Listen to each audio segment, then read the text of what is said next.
जब भी हम पैसे के बारे में सोचते हैं तो दिमाग में क्या आता है? शायद मैथ्स, फॉर्मूले, स्प्रेडशीट्स, है ना? लेकिन क्या हो अगर मैं कहूँ कि ये सब गलत है? असल में पैसे का खेल मैथ्स का कम और हमारी साइकोलॉजी, हमारी आदतों और हमारे व्यवहार का ज्यादा है। आज हम मॉर्गन हाउसल की जबरदस्त किताब द साइकोलॉजी ऑफ मनी के कुछ ऐसे ही कमाल के सबकों की बात करेंगे। चलिए कहानी से शुरू करते हैं। दो लोग हैं।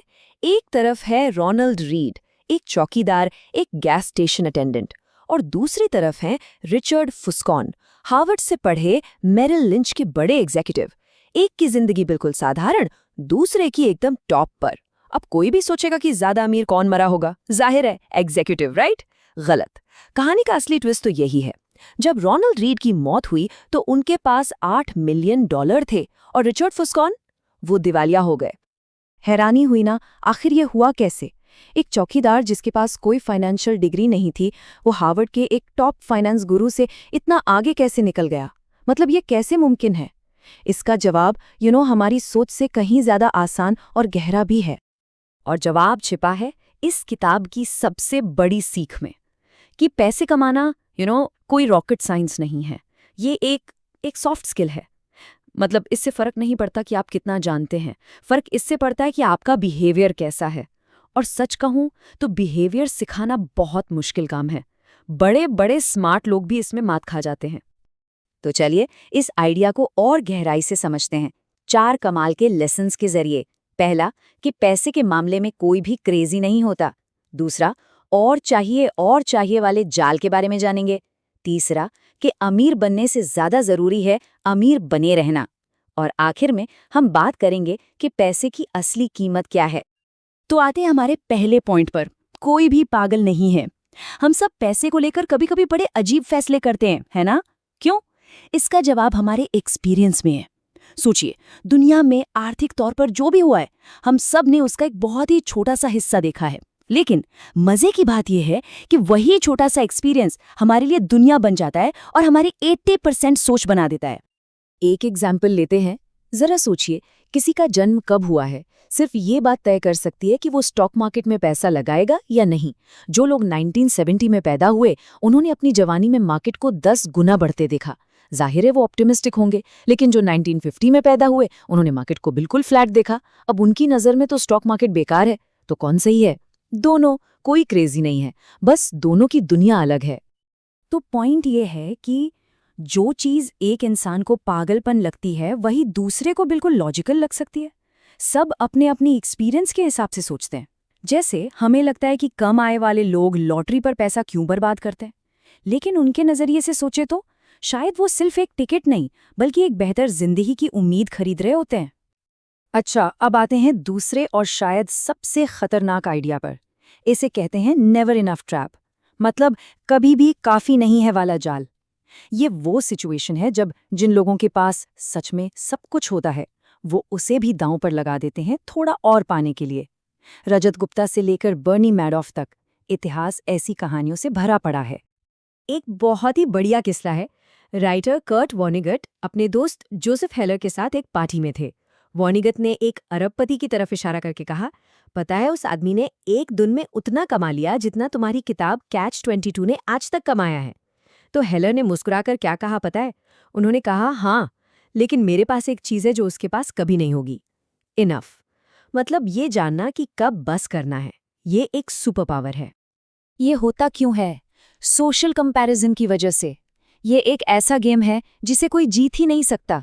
सोचिए, एक नया बेसबॉल प्लेयर साल के $5 लाख कमा रहा है, लेकिन उसे लगता है वो गरीब है। क्यों? क्योंकि वो टीम के सुपरस्टार को देख रहा है जो $36 मिलियन कमा रहा है। फिर वो सुपरस्टार किसे देख रहा है? एक हेज फंड मैनेजर को जो $340 मिलियन कमा रहा है। ये एक ऐसी रेस है जिसकी कोई फिनिश लाइन ही नहीं है, और यही लोगों से बेवकूफ़ी भरे रिस्क करवाती है। तो सबसे बड़ी सीख क्या है? पैसे के खेल में सबसे मुश्किल स्किल है गोल पोस्ट को हिलने से रोकना। बस ये तय कर लेना कि मेरे लिए इतना काफ़ी है।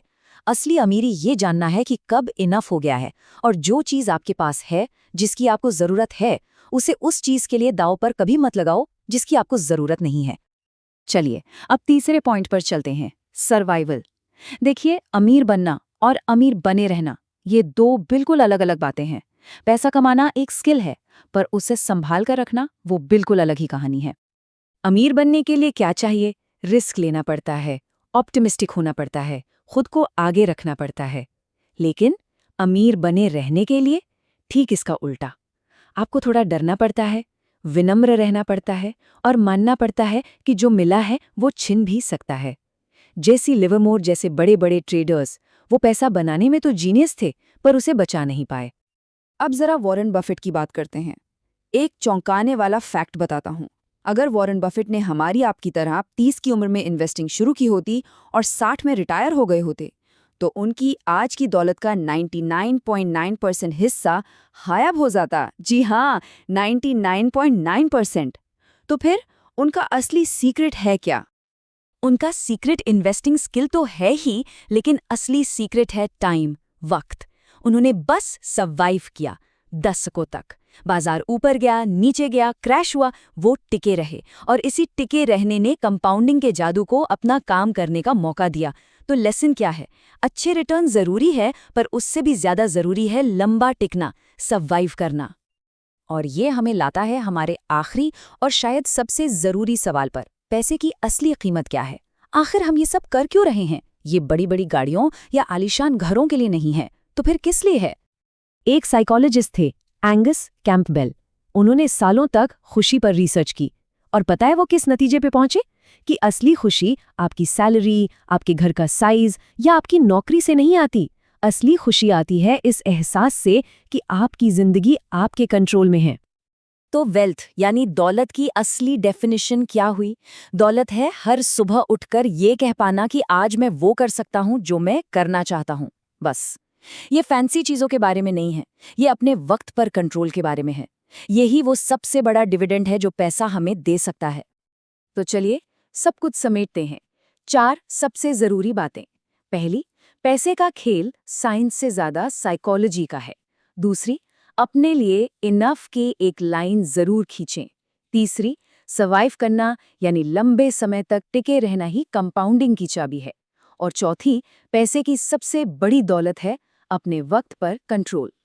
और अंत में बस एक सवाल सोचने के लिए है। जरा सोचिए, अगर किसी के पास अपने वक्त पर पूरा कंट्रोल होता तो वो क्या करता? इस सवाल का जो जवाब है ना, शायद वही दौलत का असली मतलब है।